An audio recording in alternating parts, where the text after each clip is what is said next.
শুরু করিলাম লয়ে নাম আল্লাহর, সীমা নাই শেষ নাই যাঁর করুণার। সকলই বিশ্বের স্বামী আল্লাহর মহিমা, করুণা ও দয়া যার নাহি নাহি সীমা। বিচার দিনের বিভু কেবল তোমারই, আরাধনা করি আর শক্তি ভিক্ষা করি। সরল সঠিক পথে মোদেরে চালাও, যে পথে বিলাও দয়া সে পথ দেখাও। অভিশপ্ত আর পথভ্রষ্ট যারা প্রভু, তাদের সে পথে মোদের চালায় না কভু। আজকের এই মহতি আয়োজনের শ্রদ্ধেয় সভাপতি মাননীয় ভাইস চ্যান্সেলর মহোদয়, আজকের এই অনুষ্ঠান অলংকৃত করেছেন প্রধান অতিথি হিসাবে জনাব মুস্তাফা জব্বার, মাননীয় মন্ত্রী, ডাক ও টেলিযোগাযোগ মন্ত্রণালয়। সম্মানিত বিশেষ অতিথি, অনারেবল গেস্ট অব অনার, অন্যান্য সম্মানিত আলোচক বৃন্দ এবং শ্রদ্ধেয় অন্যান্য ব্যক্তিবর্গ যারা যুক্ত আছেন, আসসালামু আলাইকুম, শুভ সন্ধ্যা। আপনারা শুনছিলেন কাজী নজরুল, অনুবাদক কাজী নজরুল ইসলামের করা মহাগ্রন্থ আল কোরআনের অভিষেক প্রারম্ভ সূরা ফাতিহার বাংলা কাব্য অনুবাদ। তাঁর ইচ্ছা ছিল ৩০তম পারা, যেটি আমপারা, তিনি কাব্যে আমপারা বাংলায় সার্থক সঠিক কাব্য অনুবাদ করেছিলেন। এ কবির ইচ্ছা ছিল পুরো ৩০ পারা এই মহাগ্রন্থের কাব্য অনুবাদ তিনি করবেন। দুর্ভাগ্য আমাদের, সেটি তিনি করে যেতে পারেননি, তার সে সাধ পূর্ণ হয়নি, তার আরো অনেকগুলো সাধ পূর্ণ হয়নি। কবি চেয়েছিলেন, উনি বলছিলেন, এই মোর সাধ সাধনা আমার, প্রার্থনা নিষিদিন, মানুষ রবে না অন্য বস্ত্রহীন আর পরাধীন। দুর্ভাগ্যজনক ভাবে আজকেও পৃথিবীর দেশে দেশে স্থানে স্থানে মানুষ পরাধীন রয়েছে, মুক্তির জন্য সংগ্রাম করছে, অন্য বস্ত্রহীন রয়েছে। সে সাধটিও কবির পূর্ণ হয়নি। এ কবি চেয়েছিলেন গরিবের জন্য যুদ্ধ করতে, যারা মানুষকে শোষণ, নির্যাতন, নিপীড়ন করে, extraction and exploitation of wealth করে, সেই ধনিক ডাকু শ্রেণী যারা দরিদ্রকে অধিকতর দরিদ্রতর করে, তাদের সাথে যুদ্ধ করতে এবং করে নিজে জীবন দিতে। গরিবের তরে মরিতে এসেছি, মরিব এদেরই সাথে, মরিবার আগে মারিয়া যাইব প্রাণ ভরে দুই হাতে। সেটাও তিনি মেরে যেতে পারেননি। কবি চেয়েছিলেন যে মানুষের জন্য, ন্যায়ের জন্য যুদ্ধ করে, সংগ্রাম করে নিজের জীবন দিতে চেয়েছিলেন। মরণের হাতে তিনি মরতে চাননি, উনি শহীদ হতে চেয়েছিলেন ন্যায়ের পথে, সত্যের পথে যুদ্ধ করে। উনি বলেছিলেন, মরণের হাতে মরিতে চাহি না, মানুষের প্রিয় করে আঘাত খাইয়া জেনব আমার শেষ নিঃশ্বাস পরে। আনফরচুনেটলি তার শেষ সাধও পূর্ণ হয়নি। এরকম অনেক সাধ এই কবির অপূর্ণ থেকেছে। তবে তিনি তার মৃত্যুর পরে গোরে থেকে মুয়াজ্জিনের আজান শোনার সুবিধার্থে মসজিদের পাশে যেন তার কবর হয়, সেটা চেয়েছিলেন। সে সাধটি তার পূর্ণ হয়েছে। কাজী নজরুল ইসলাম সাহেব সম্পর্কে আলোচনা করার আগে আমিও গ্রেটার ময়মনসিংহের একজন নাগরিক, বাসিন্দা, সেই হিসাবে আমরা গর্ব করি এই ময়মনসিংহবাসী। কাজী নজরুল ইসলাম সাহেবকে ময়মনসিংহে একটি অনুষ্ঠানে দাওয়াত দেওয়া হয়েছিল। শারীরিক অসুস্থতার কারণে পরিণত বয়সে তিনি সেটাতে যোগ দিতে পারেননি। একটি চিঠি লিখে একটি বাণী পাঠিয়েছিলেন। সেখানে উদিত, প্রতিষ্ঠিত, সাংঘাতিক জনপ্রিয় এই কবি তখন লিখে পাঠিয়েছিলেন এই ময়মনসিংহবাসীর কাছে আমার অশেষ ঋণ। তার এই কথাটি আমি খুব ভাল লাগে আমার এই কথাটি পড়ে, যে এরকম একজন মহান মানুষ, মহান পুরুষ, তিনি বলছেন যে আমাদের ময়মনসিংহের কাছে তার অশেষ ঋণ বোধ তার কত প্রকট ছিল। আলোচনা আজকে বিষয় বলেছে আমি কেন নজরুলকে ভালোবাসি। সেটাই ভালো, এই কারণে ভালো কারণ যারা যুক্ত আছেন, আমার শ্রদ্ধেয় শিক্ষকেরা অনেকে যুক্ত আছেন, গুণীজনেরা আছেন, তাদের কাছে নজরুল ব্যাখ্যা করার যোগ্যতা অধিকার কোনোটাই আমার নাই। বরঞ্চ এটাই বলা ভালো আমি কেন ভালোবাসি, সেটাই বলা ভালো, সেটা আমি বলতে চেষ্টা করব। আমি প্রথমেই ঋণ স্বীকার করে নেওয়া ভালো। আমাদের স্বাধীনতা এবং সার্বভৌমত্বের জন্য সমগ্র বাঙালি জাতি যে মানুষটির কাছে ঋণী, তিনি হলেন সর্বকালের সর্বশ্রেষ্ঠ বাঙালি, জাতির পিতা বঙ্গবন্ধু শেখ মুজিবুর রহমান। আমরা যারা নজরুল ভক্ত, আমরা এর বাইরে গিয়ে একটা বাড়তি কারণে, অতিরিক্ত কারণে জাতির পিতার প্রতি ঋণী ও কৃতজ্ঞ। সেটা কি? সেটা কাজী নজরুল ইসলাম অসুস্থ ছিলেন এবং তার অসুখটা এমনই ছিল, দুরারোগ্য ব্যাধিতে আক্রান্ত কেউ হয়ে গেলে আত্মীয় স্বজনই এক সময় গিয়ে তার অতটা টেক কেয়ার করতে চায় না, কিছুটা বিরক্ত হয়। এরকম ওই যে সম্বিত হারা, দুরারোগ্য ব্যাধিতে আক্রান্ত একজন কবিকে একটা যুদ্ধ বিধ্বস্ত সদ্য স্বাধীন দেশের প্রতিষ্ঠাতা বঙ্গবন্ধু শেখ মুজিবুর রহমান নিজের আগ্রহে, পরম মমতায় বাংলাদেশে নিয়ে এসেছিলেন।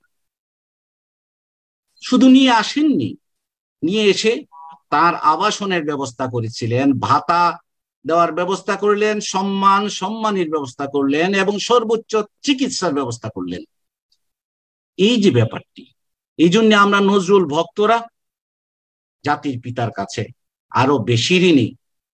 এবং আমাদের বঙ্গবন্ধু শেখ মুজিবুর রহমান নজরুলকে চিত্রিত করছেন এভাবে, নজরুল ছিলেন বাঙালির স্বাধীন জাতি সত্তার ঐতিহাসিক রূপকার।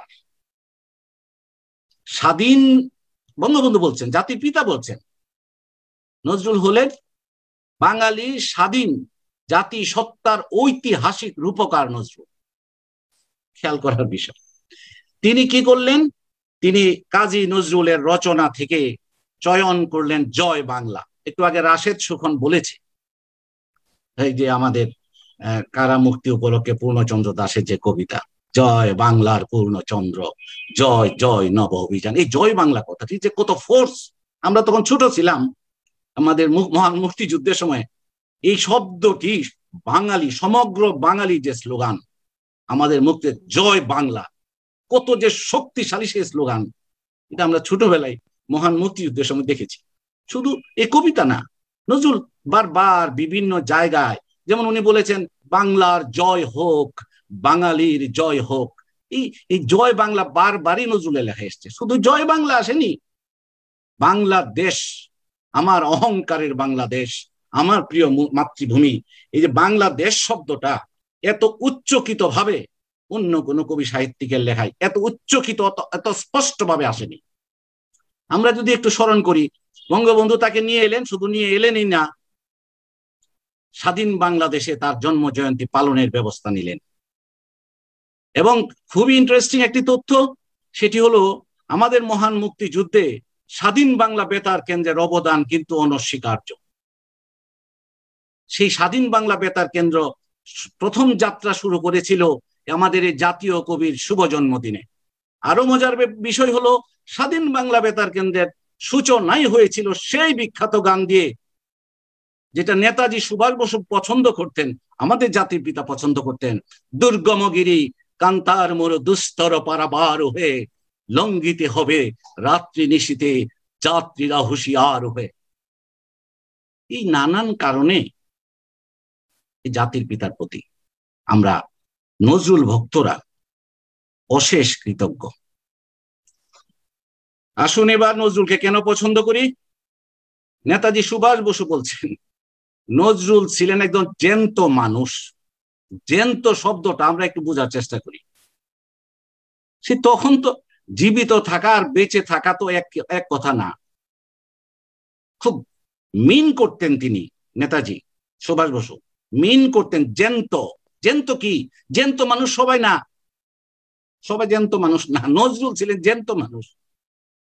এবং তিনি বলতেন যে এই যে গানটি, নেতাজি সুভাষ বলতেন যে এই গানটি আসলে যদি গাইতে পারে তাহলে ফরাসি বিপ্লবের সময় ওরা যেমন অতি মানবে পরিণত হয়েছিল, বাঙালি নজরুলের গান গেয়ে এক একজন অতি মানবে পরিণত হতে পারে। এবং এই যে আমি নজরুলকে ভালোবাসি, উনি জ্যান্ত মানুষ ছিলেন বলে। নজরুলকে এই কারণে ভালোবাসি, বাংলাদেশ এই যে গান আমরা করি, নম নম নম বাংলাদেশে মম চির মনোরম চির মধুর, এই দেশেরই ধুলায় পড়ি মানিক যাইরে গড়াগড়ি, বিশ্বে সবার ঘুম ভাঙালো এই দেশেরই জীবন কাটি। এই তো আমার বাংলাদেশ। আমরা যে বিশ্বকবির যে গান দিয়ে আমরা নববর্ষকে আবাহন করি, পহেলা বৈশাখে, এসো হে বৈশাখ এসো এসো, চমৎকার সে গান। এবং নববর্ষের দিনে আমরা সকলেই এটা গাই, এটা ছাড়া আমাদের নববর্ষ উদযাপন হয় না। পাশাপাশি যদি আমরা সারাটি বাংলা নববর্ষকে সামনে আনি, নজরুলের একটি গান অত্যন্ত প্রাসঙ্গিক হয়ে পড়ে। শুধু বৈশাখের কথা সেখানে নাই, বাংলা 12 মাসের রূপ বৈচিত্র্য সেখানে আমরা পাবো। এ কি অপরূপ রূপে মা তোমার, হেরিন পল্লী জননী, ফুলে ও ফসলে কাদা মাটি জলে ঝলমল করে লাবণী। একটু যদি গানটির পেরা পেরা খেয়াল করি আমরা, এই বাংলা রূপ বর্ণনা, রূপ দেখে যায় রে আয়, শ্যামলা বরণ বাংলা মায়ের রূপ দেখে যায় রে আয়। এই যে বাংলা, এই বাংলা নজরুলের রক্তে মিশেছিল। নজরুল বাংলাকে ভালোবাসতেন, বাংলার মুক্তি চাইতেন সেই তখন থেকে। এবং সেই যে আমরা যদি নজরুলকে মুক্তির, স্বাধীনতা, ভারত 1757 সনে সেই যে পলাশীর আম্রকাননে স্বাধীনতা সূর্য অস্তমিত হলো, তারপরে পুরো জাতি নিদ্রিত হয়ে গেল। ইস্ট ইন্ডিয়া কোম্পানি যত প্রকার শাসন ত্রাসন শুরু করলো, নীল করতে একটা বিশেষ গোষ্ঠী, সুবিধাভোগী গোষ্ঠী, পদলেহনকারী গোষ্ঠীর সৃষ্টি হলো। তারা বিলাস বিত্ত বৈভবে রয়ে গেল। আর ডিভাইড এন্ড রুল, ভাইয়ে ভাইয়ে ব্রিটিশ লাগিয়ে দিল, হিন্দু মুসলমানে মারামারি লাগিয়ে দিল, ডিভাইড এন্ড রুল। আর একদম কেন জানি বোধ হয়ে পড়ে রইল পুরো জাতি, অধিকার সচেতন হতে জানলো না, স্বাধীনতার কথা বলতে জানলো না। কেউ কেউ যদিও বললো এত মৃদু সুরে, এত মানে নম্র সুরে, কি জানি কি হয়ে যায়। নজরুল এসে বললেন, ধূমকেতু একটা পত্রিকা ছিল 1922 সনে, ধূমকেতু ভারতের পূর্ণ স্বাধীনতা চায়। পূর্ণ স্বাধীনতা কথাটি এত গুরুত্বপূর্ণ, আমাদের জাতির পিতা 7ই মার্চের সারা পৃথিবী যে ভাষণকে এখন চিনে, সেই তৎকালীন রেসকোর্স ময়দানে যে এই যে ভাষণ ছিল, এবারের সংগ্রাম, এই যে অঙ্গুলি নির্দেশ, মহানায়কের অঙ্গুলি নির্দেশ, সেখানে কিন্তু তিনি অলিখিত ভাষণ কিন্তু জাতির পিতার, এবং মনে হচ্ছে যেন এটা হিউম্যানলি ইম্পসিবল সে ভাষণ, এরকম একটা ভাষণ আমাদের জাতির পিতা দিয়েছিলেন। সেখানে কিন্তু তিনি বলেছিলেন এবারের সংগ্রাম আমাদের মুক্তির সংগ্রাম, এবারের সংগ্রাম স্বাধীনতার সংগ্রাম। মুক্তি এবং স্বাধীনতা দুটো এক জিনিস না, এবং দুটো যখন একত্রে হবে তখনই প্রত্যাশিত ফলটি পাওয়া যাবে। আমরা যদি সেই 1922-এর নজরুল যে লিখেছিলেন ধূমকেতুর সারথি হিসেবে পূর্ণ স্বাধীনতার কথা যাই, তাহলে কিন্তু মুক্তি এবং স্বাধীনতার দুটো বিষয় চলে আসে। নজরুল বলছেন, ওই যে স্বরাজ আন্দোলন চলছে তখন, বলছে স্বরাজ টরাজ বুঝি না, কারণ এর এক একটা মানে এক এক রকম করেন মহারথী। সোজা কথা, পূর্ণ স্বাধীনতা, এবং এই পূর্ণ স্বাধীনতার জন্য সংগ্রাম করতে হয়, রক্ত দিতে হয়। ওই যে আপনার এরকম না যে চরকায় সুতা কাটলে অহিংস অসহযোগ আন্দোলন, ব্রিটিশ পণ্য বর্জন করলেই স্বাধীনতা আসবে, এভাবে আসে না।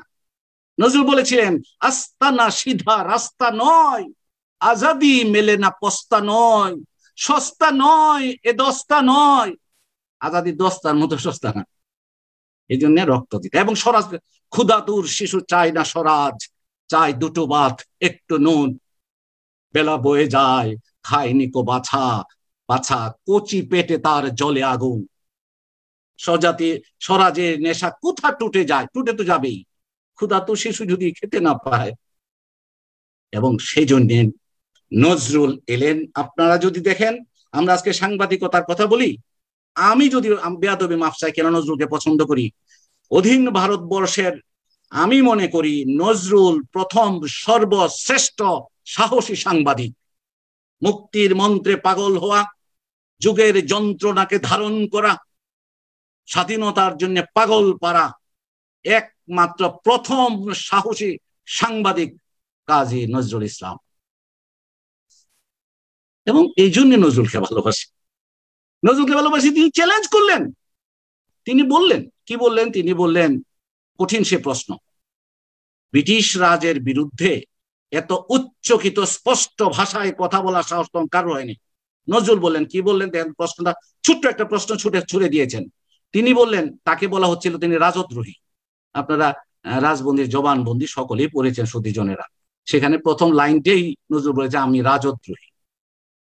নজরুল বলছেন, শুধু প্রজারাই রাজদ্রোহী হয়, কিন্তু কাহারে কহি অন্যায় করে রাজারাও কেন হয় না প্রজাদ্রোহী।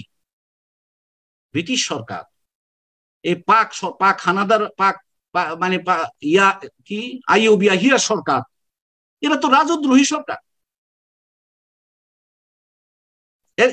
তো নজরুল কথাটা বলেছিলেন, এখন তো আমাদের দেশ আমরা পরিচালনা করি, স্বাধীন সার্বভৌম লাল সবুজের পতাকার বাংলাদেশ, কিন্তু তখন শোষক শাসক হানাদার অত্যাচারী কলোনিয়াল রুলার্স যারা ছিলেন তারা তো প্রজাদ্রোহী ছিলেন, কিন্তু এই কথাটি কেউ বলে নাই, নজরুল বেদ আমি পাই না, প্রশ্ন করেছে। কিন্তু কাহারে কহি অন্যায় করে রাজারাও কেন হবে না প্রজাদ্রোহী, এটা বলেন। এটা বলার কারণে তার বিরুদ্ধে আমি নজরুলকে পছন্দ করি। নজরুলের লিখনীগুলি বাজেয়াপ্ত হওয়ার আগে ওই তখনকার ব্রিটিশ যে আমলারা ছিল, কর্মচারীরা ছিলেন, রাজবেতনভুক্ত কর্মচারীরা, বিশেষ করে চিফ লাইব্রেরিয়ান, হোম মিনিস্ট্রির পক্ষে যারা বিভিন্ন সংস্থা ইংরেজি অনুবাদ করে সরকারের কাছে নজরুলের লিখনী নিষিদ্ধ করার জন্য রিপোর্ট দিয়েছেন। আপনারা যদি খুলে দেখেন, শিশির করে নিষিদ্ধ নিষিদ্ধ নজরুল বইটিও দেখা যেতে পারে। সেই জায়গায় সব জায়গায় দুটো শব্দ আছে। একটা ছেলে মানুষ, তার লেখাটাকে ওই সিনিয়র আমলারা লিখছেন, রিপোর্ট পাঠাচ্ছেন হচ্ছে হোম মিনিস্ট্রিতে, বলছেন তার লিখনীগুলো হলো যে highly provocative, dangerously provocative, highly seditious. দেশের পক্ষে, মুক্তির পক্ষে, স্বাধীনতার পক্ষে, মানুষের পক্ষে যে কবি লিখতে, যার লেখনী হতে পারে সরকারি স্বীকৃত মত, তখনকার সরকারি স্বীকৃত মতে ডেঞ্জারাসলি প্রভোকেটিভ, যার লেখনী হতে পারে হাইলি সেডিশিয়াস, তারা তো সেলুট করবো, তাকে তো ভালোবাসবো। পাকিস্তান আন্দোলন হলো, পাকিস্তানের পক্ষে অনেকে দাঁড়িয়ে গেলেন, শুধুমাত্র একটা ধর্মকে নিয়ে। সেই 1200 মাইল দূরের একটা দেশের সাথে পূর্ব পাকিস্তান নাম দিয়ে একটা পাকিস্তানের ফর্মুলা দেওয়া হলো। কিন্তু নজরুল তো একটা ধর্মভিত্তিক একটা দেশ হতে পারে, নজরুল বলেছেন যে টিকবে না। আমাদের কবিগুলো, সুকবি গোলাম মুস্তফা, তিনি লিখছেন যে নজরুল কি সব লেখে, তার লেখায় তো কায়েদে আজমের পক্ষে কোনো প্রশংসা পায় না, পাকিস্তানের কোনো প্রশংসা পায় না। এটা আক্ষেপ ছিল কবি গোলাম মুস্তফা। এর বিপরীতে নজরুল বলছেন পাকিস্তান হবে না, পাকিস্তান হবে ফাকিস্তান। ফাকি 71 সনে জাতির পিতা রঙ্গুলি নির্দেশে বীর মুক্তিযোদ্ধারা জীবন দিয়ে এটা যে পাকিস্তান প্রমাণ করেছেন। আমরা স্বাধীন বাংলাদেশের, সার্বভৌম বাংলাদেশের আজকে গর্বিত নাগরিক। নজরুলকে ভালোবাসি, কেন ভালোবাসি? তিনি শিশুদের ভালোবাসতেন। আপনারা চিত্তরঞ্জন রায়কে যদি পড়েন, চিত্তরঞ্জন রায় লিখছেন তার বাসায় নজরুল একদিন গান করতে আসছে। নজরুল যেখানে গান করতে আসতেন সেখানে ছাদ ফাটা হাসি হতো, উল্লাস হতো, ঘড়ির দিকে কেউ তাকাতেন না, আনন্দ উল্লাস ফুর্তি ভুলে যেতেন সবাই। নজরুলের একটা মোহনীয় শক্তি ছিল, সেখানে গান হচ্ছে, বাজনা হচ্ছে, পান আসছে, চা চলছে, আনন্দ ফুর্তি। একটি শিশু গান শুনছেন। নজরুল আবার শিশুদের আদর করতেন। শিশুকে ডেকে এনে আদর করার সময় বলল, খোকা তোমাকে না আমি, নজরুল বললেন, শিশু প্রেমিক নজরুল বললেন, তোমাকে না আমি কলকাতা শহর ঘুরিয়ে দেখাবো। বলে আবার গান শুরু করলেন। চিত্তরঞ্জন রায় লিখছেন, গানে মজে গেলে তো নজরুল রাত দিন দুনিয়ার খেয়াল নাই। ভুলে গেছেন এই যে কমিটমেন্ট শিশুর কাছে ভুলে গেছেন। কিন্তু শিশু তো ভুলার পাত্র না। গান শেষে নজরুলকে এসে শিশুটি বললো, আমারে না বলছেন কলকাতা শহর দেখাবেন। বললো, হ্যাঁ তাই তো বলছি, চলো। শিশুটিকে নিয়ে কবি নজরুল বেরিয়ে গেলেন। বেরিয়ে গিয়ে চিড়িয়াখানা দেখালেন, জাদুঘর দেখালেন, তারপরে ওই মন্দির মঠ দেখালেন, লাট সাহেবের বাড়ি দেখালেন, একেবারে দক্ষিণেশ্বর পর্যন্ত চলে গেলেন ট্যাক্সি ভাড়া করে। তখনকার দিনের এত ঘোরাঘুরি করে শিশুকে নিয়ে যখন ফিরে এলেন, তখন 25 টাকা ভাড়া উঠে গেছে। নজরুলের পকেটে কোনো টাকা থাকতো না। নজরুল বলেছেন, আমি রূপের দেশের বাসিন্দা, রূপায়ার দেশের নহি। রূপায়ার দেশে যিনি বাসিন্দা না, তার কাছে তো টাকা পয়সা থাকবে না। তখন আবার শিশুটিকে নামিয়ে দিয়ে বন্ধুর কাছে টাকা কর্য করে সুদ করলেন। শিশুর, নজরুলকে ভালোবাসি, নজরুল শিশুর মধ্যে অনন্ত সম্ভাবনা দেখতেন। এই যে আমাদের হাবিবুল্লাহ বাহার, শামসুন নাহার মাহমুদ, তাদের বাড়িতে চট্টগ্রামে নজরুল তখন একটি শিশুর জন্ম হয়েছে। শিশু সৌগাত নজরুল কবিতা লিখছেন। সেখানে কিন্তু একটি মানব শিশু কেমন অনন্ত অসীম সম্ভাবনা নিয়ে কত সুন্দর জাদুকর হিসাবে আসে। নবনীতে সুকুমল লাবণী লয়ে এলিকিরি শিশু তুই দিগ বিজয়ে। প্রতিটা শিশু দিগ বিজয় করতে আসে।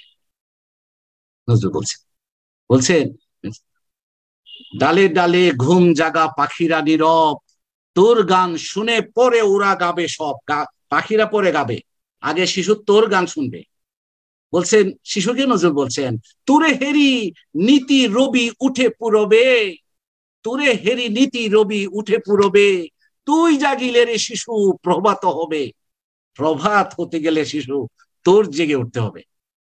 এবং এই শিশু কিন্তু ছোট না, বয়সে ছোট হলেও মানব শিশু তো সে, অনন্ত সম্ভাবনা, অসীম সম্ভাবনা আধার। আমি ফাঁকে একটু স্মরণ করে নিতে চাই, আজকে যিনি মাননীয় প্রধান অতিথি, তিনিও কিন্তু শিশু প্রেমিক। এটা অবশ্য অপ্রাসঙ্গিক হয়ে যাচ্ছে কিনা জানি না। বাংলা একাডেমিতে আমার কন্যা শিশুকে নিয়ে একদিন আমি গেলাম। স্যার তখন একটা কি প্রোগ্রামে এসছেন, আমার কন্যা শিশুটিকে দেখে স্যার এরকম গলায় যে জড়িয়ে ধরেছিলেন। এই আমার মেয়েটি এখন এই ক্লাস 8-এ পড়ে, মুস্তাফা জব্বার স্যারের সেই ছবি কিন্তু সে বুকে আগলে রেখেছে।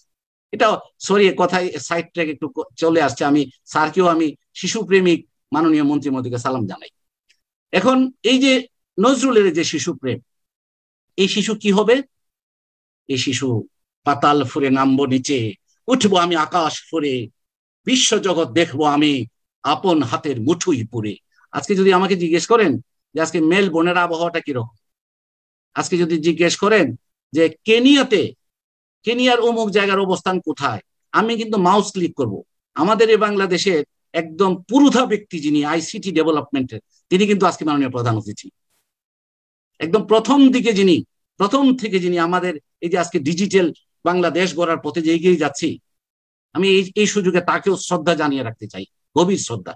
তো এই নজরুল সেই তখন বলে দিয়েছেন, 10 দিকেতে পড়ব লুটে, পাতাল ফুরে নামবো নিচে, উঠবো আমি আকাশ ফুরে, বিশ্ব জগৎ দেখবো আমি আপন হাতের মুঠুই পুরে। আপন হাতের মুঠুই পুরে বিশ্ব জগৎ দেখার কথা কিন্তু নজরুল তখন বলে গেছিলেন। এই যে শিশু, এই শিশুকে নজরুল জাগিয়ে দিতে চেয়েছিলেন। বলছেন, শিশু তুমি নিজেকে ছোট্ট ভেবো না ক্ষুদ্র, তুমি নিতে পারো জয় করিয়া বিপুলে বিশ্বভূমি। বিপুল বিশ্বভূমি তুমি জয় করে নিতে পারো। আজকে আমাদের বাংলাদেশের সোনার সন্তানেরা সারা পৃথিবীতে ছড়িয়ে পড়েছে। নজরুল সে তখন বলে দিয়েছিলেন, মাগো আমায় সাজিয়ে দেগো, বাইরে ছাওয়ার বেশে, রইব না শুধু আঁচল ঢাকা গন্ডি আঁকা দেশে। এবং এই যে গ্লোবাল ভিলেজের কথা আমরা বলছি আজকে, ইন্টারন্যাশনাল ট্রেড, বাংলাদেশ তখন সারা দুনিয়া বাংলাদেশকে শ্রদ্ধার চোখে দেখে। আমাদের বাংলাদেশকে আজকে সারা দুনিয়া শ্রদ্ধার চোখে দেখে বাংলাদেশকে। এবং সেই ক্ষেত্রে কি বলছে যে, আমার ঘাটের সৌদা নিয়ে যাব সবার ঘাটে, চলবে আমার বেচা কেনা বিশ্বজোড়া হাটে। বিশ্বজোড়া হাট বসে বসে গেছে। আমি আমার মায়ের জন্য, আমি আমার বিশ্বজোড়া হাটে আমি আমার বেচা কিনা চালাবো, এক্সচেঞ্জ ট্রানজেকশন, এক্সচেঞ্জ শেয়ারিং করব। নজরুল কিন্তু তখন বলে গিয়েছিলেন, এবং শুধু তাই বলেন না, প্রভুর কাছে প্রার্থনা করেছিলেন। কি বলেছিলেন? বিধি নিষেধের ঊর্ধ্বে স্থির, রহি যেন চির উন্নত শির, যাহা চাই যেন জয় করে পাই। লাস্ট লাইনটা খুব গুরুত্বপূর্ণ, গ্রহণ না করি দান, ওহে সর্বশক্তিমান। বিশ্বব্যাংক মুখ ফিরিয়ে নেওয়ার পরেও আমাদের মাননীয় প্রধানমন্ত্রী বঙ্গবন্ধু কন্যা, এই যে পদ্মা সেতু দেখেন হয়ে গেছে, পদ্মা সেতু হয়ে গেছে। নজরুল দেখেন তখন বলে গিয়েছিল, যাহা চাই যেন জয় করে পাই, গ্রহণ না করি দান। প্রার্থনা করেছিলেন, ও হে সর্বশক্তিমান। এই প্রার্থনা কবুল হচ্ছে, আমরা করে ফেলছি, আমরা অনেক বড় বড় কাজ করে ফেলছি বাংলাদেশ। তো আমি শিশুদের কথা যদি বলি, নজরুলের এই যে বিদ্রোহ, এই বিদ্রোহের বিষয়ে দুই চারটি, তার আগে বলি নজরুলকে ভালোবাসি, কারণ বাংলা ব দিয়ে যদি কিছু প্রত্যয় আমি রচনা করি, আমার মনে এই প্রত্যয়গুলো নজরুলের ক্ষেত্রে আমি দিয়ে প্রযোজ্য। কি কি? ব দিয়া বিদ্রোহী, বিচিত্র, বর্ণিল, ব্যতিক্রম, বীর, এই যে শব্দগুলো, প্রত্যয়গুলো, তিনি বিচিত্র, তিনি বর্ণিল, তিনি ব্যতিক্রম, তিনি বিদ্রোহী, তিনি বীর, একই অঙ্গে কত রূপ। তিনি কি করছেন? তিনি মুক্তি এবং স্বাধীনতার কথা বলছেন, এবং মুক্তির জন্য উনি পাগল হয়ে গেছিলেন। লড়তে আছে এই উড়ালাম বিজয় নিশান, মরতে আছে মরব শেষ, একটি কথাই শুধু জানি, পূর্ণ স্বাধীন করব দেশ, পূর্ণ স্বাধীন করবেন দেশ। এবং আমি যদি এখানে একটু নজরুল কেমন ছিলেন, আমার নজরুলের সম্পর্কে একটু তার সত্তাটার পরিচয় দিতে চাই, আমার মনে হয় ছোট্ট একটু কবিতা পড়তে হবে। আমাদের একজন কবি, তিনি হলেন আহসান হাবিব।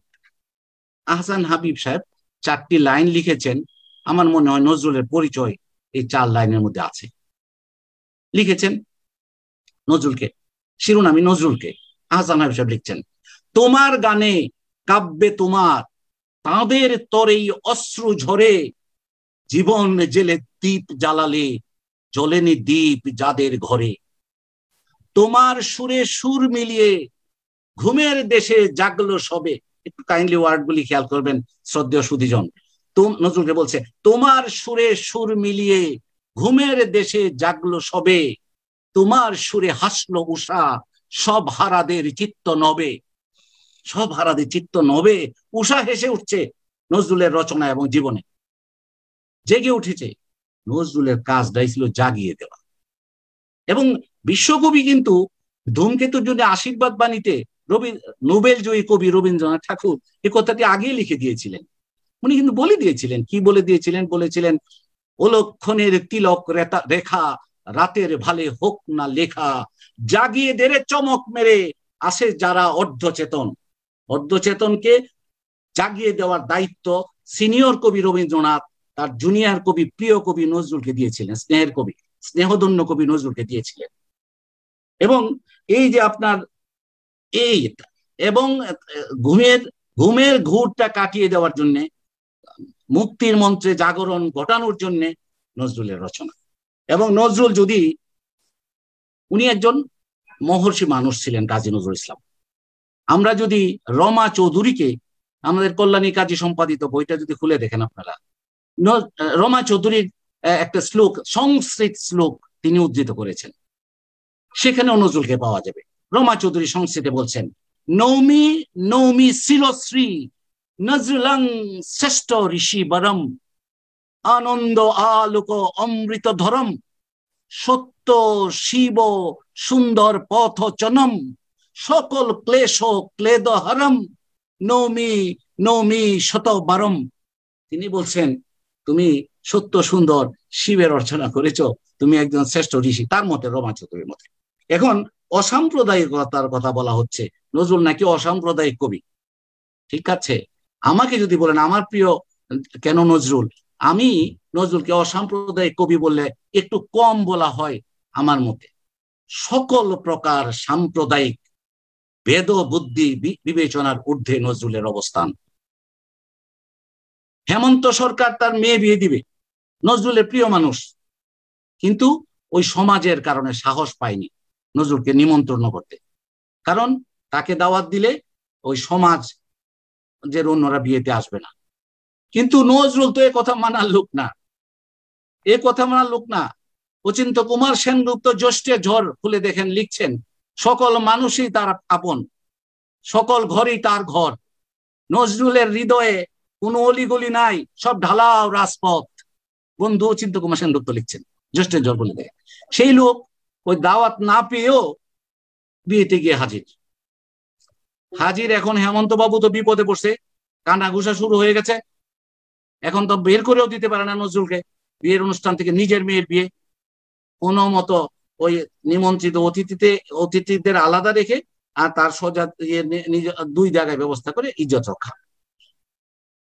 নজরুল বহরমপুর জেলে ছিলেন, সেখান থেকে ছাড়া পেলেন, জেল থেকে কারামুক্ত হয়ে নলিনাক্ষ সরকারের বাড়িতে উঠলেন। এই নলিনাক্ষ বাবু বিয়ে করছিলেন না, তার ব্রত ছিল যে উনি বিয়ে করবেন না, জীবন কাটিয়ে দেবেন। বন্ধু বান্ধব আত্মীয় স্বজনের উপর্যুপরি অনুরোধে নলিনাক্ষ সরকার বিয়েতে নলিনাক্ষ সরকার বিয়েতে রাজি হলেন। রাজি হওয়ার পর নিজের বিয়ে। তখনকার দিনের ওই বিয়ে হলে এই লেখা হতো, মানপত্র লেখা হতো। এই মানপত্রটাও কবি নজরুল কাজী নজরুল নিজে লিখে দিয়েছিলেন দুষ্টামি করে, রাখালি রে রাখালি, কত লোক হাসালি, এরকম ইত্যাদি। তো ওই বিয়েতে তো নজরুল হাজির থাকবেন না, এটা হতে পারে না। কিন্তু তিনি যখন হাজির রইলেন নলিনাক্ষ সান্যালের বিয়েতে, তখন গোরা হিন্দুরা কঠিন আপত্তি করলেন। গুঞ্জন শুরু হয়ে গেল বাড়িতে, মুসলমানের ছেলে এখানে কেন, এ তো অস্পৃশ্য অসুচি, এরকম। তো আস্তে আস্তে গুঞ্জন কলরবে পরিণত হলো। নজরুল টাহর করতে পারলেন যে এটা তো আসলে, উনি পাশের ঘরে গেলেন, গিয়ে একটি বিখ্যাত কবিতা লিখে নিয়ে এলেন এবং এই কবিতাটি তিনি সেখানে ভর মজলিসে কবিতা গান সুর দিয়ে গেয়ে শোনালেন। জানা যায় যে এইটা জাতের নামে বজ্জাতি, সব জাত জালিয়াত খেলছো জোয়া, ছুলেই তোর জাত যাবে, জাত ছেলের হাতে নয় কমুয়া। তিনি বলছেন ভগবানের কোন সে জাত, কোন ছেলের তার লাগলে চোয়া, অসুচি হন জগন্নাথ। ভগবানের জাত যদি নাই, তোদের কেন জাতের দোহাই বড়াই। তোরা ছেলের মুখে থুথু দিয়ে মাকে দিস ধূপের ধোয়া, জাতির নামে বজ্জাতি সব জাত জালিয়াত খেলছো জোয়া। হুকুর জলার ভাতের হাড়ি একই বাবলি জাতির জান, তাই তো বেকুব করলি তোরা এক জাতিকে 100 খান। এই গান গাওয়ার পরে জানা যায় যে দুই ভাগে বিভক্ত হয়ে গেছে। তরুণ যারা ছিলেন অপেক্ষাকৃত বয়সে আধুনিক শিক্ষিত, তারা নজরুলের পক্ষ নিলেন। তারা বুঝতে পারলেন যে আসলে তো নজরুল ঠিক কথা বলেছেন, মানুষ তো উপরে, ধর্ম জাতি সম্প্রদায়ের ঊর্ধ্বে হলেন মানুষ। তারা নজরুলের পক্ষ নিলেন। এখন খাবারের সময় যখন হলো, তখন বলতে কিভাবে ব্যবস্থা করবে, তখন ওই যে নলিনাক্ষ আয়োজক যে বরের পক্ষ থেকে বলা হলো, ঠিক আছে, ওই বুড়ো যারা অপেক্ষাকৃত প্রবীণ এবং যারা গোড়া, তারাই মূল জলসায় বসে খাবেন, আর অন্যরা নজরুল এবং তার অন্যান্য শিষ্যরা বাইরে বসে খাবেন। আবার প্রতিবাদ উঠলো, বললো এটা হতে পারে না, যারা মানুষ বুঝে না, যারা সাম্প্রদায়িক বেদবুদ্ধির ঊর্ধ্বে উঠতে পারে না, তারা বাইরে বসে খাবে। আমরা যারা মানুষের পক্ষে, সাম্প্রদায়িক ঐক্যের পথে, মনুষ্যত্বের পক্ষে, তারা মূল জলসায় বসে খাবো। পরবর্তীতে তাই হয়েছিল। তো এখন ওই দিনটিতে মানবতার জয়গান সূচিত হয়েছিল। সমগ্র এই ভারতবর্ষে একটি বিপ্লব সূচিত হয়েছিল, যে আসলে ওই যে সম্প্রদায়ের ঊর্ধ্বে না, বাধা বিভক্তি, নিজেদের মধ্যে বিদ্বেষ হিংসা বিভেদ বড় না, বড় হলো মনুষ্যত্ব। তবে এই গানটি ওখানে রচিত হয়েছিল কি না, এটা নিয়ে একটু মতভেদ আছে।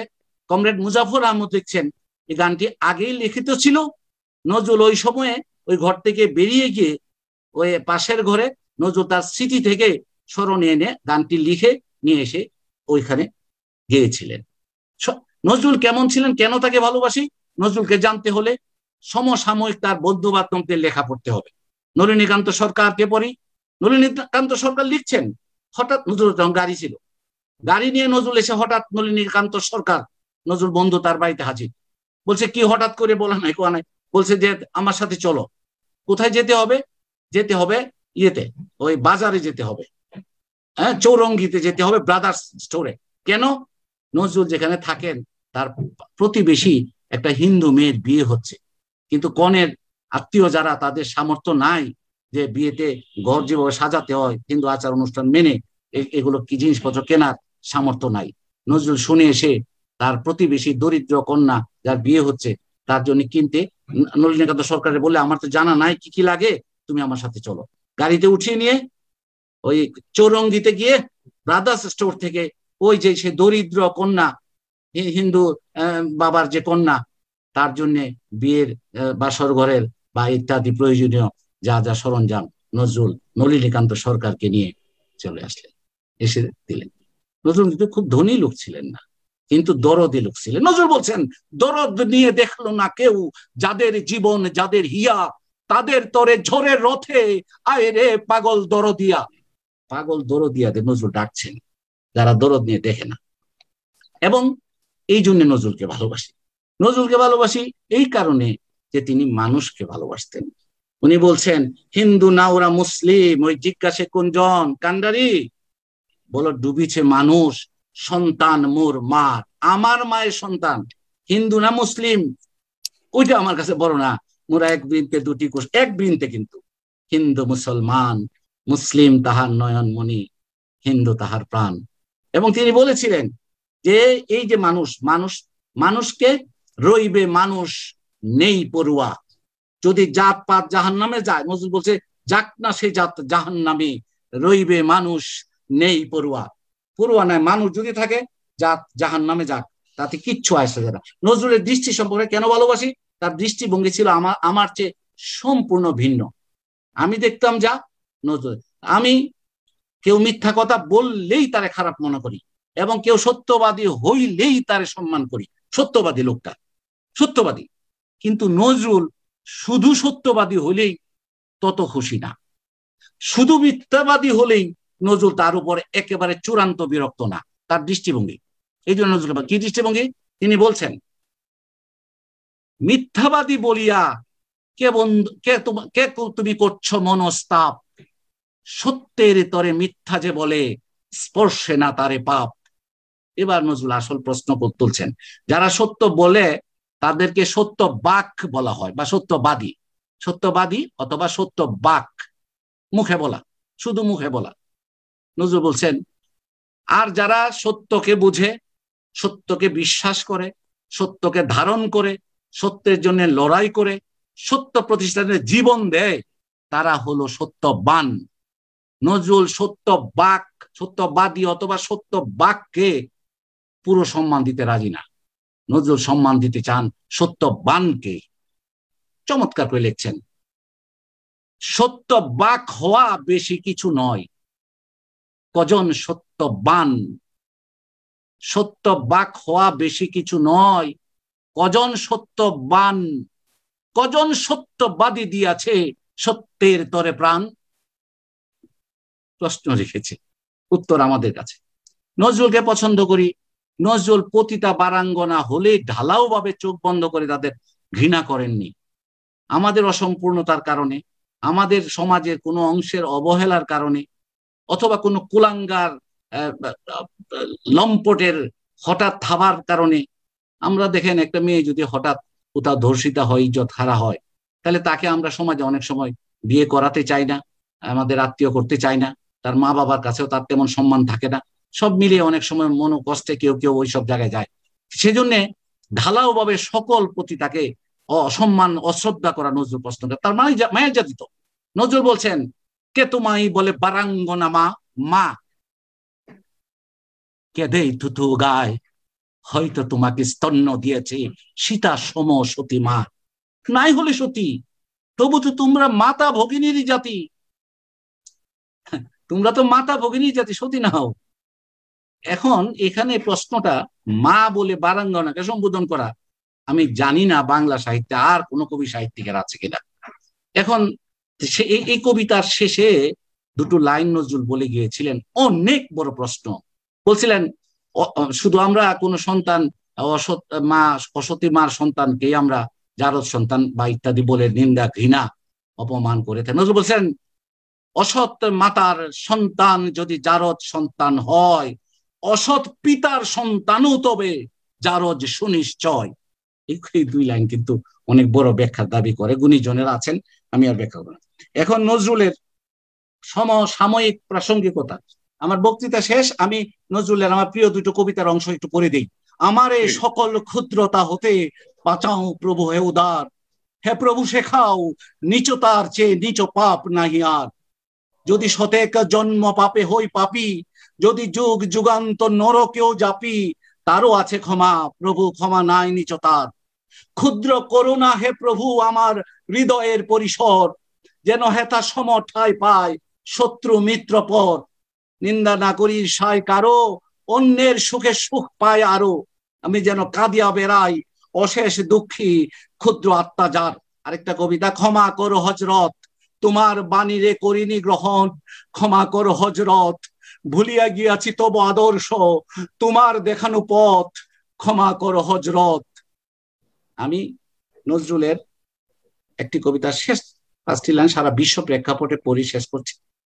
আজি হৃদয়ের জাম ধরা যত কবাট ভাঙিয়া দাও, রং করা ওই চামড়ার যত আবরণ খুলে নাও। আকাশের আজ যত বায়ু আছে হইয়া জমাট নীল, মাতামাতি করে ঢুকুক এ বুকে খুলে দাও যত খিল। সকল দেশের সকল কালের সকল মানুষ আসি, এক মোহনায় দাঁড়াইয়া শুনো এক মিলনের বাসি। একজনে দিলে ব্যথা সমান হইয়া বাজে সে বেদনা, সকলের দিলে হেথা। একের অসম্মান নিখিল মানব জাতির লজ্জা, সকলের অপমান। মহামানবের মহাবেদনার আজি মহা উত্থান, ঊর্ধ্বে হাসিছে ভগবান, নিচে কাঁপিতেছে শয়তান। ধন্যবাদ, আসসালামু আলাইকুম।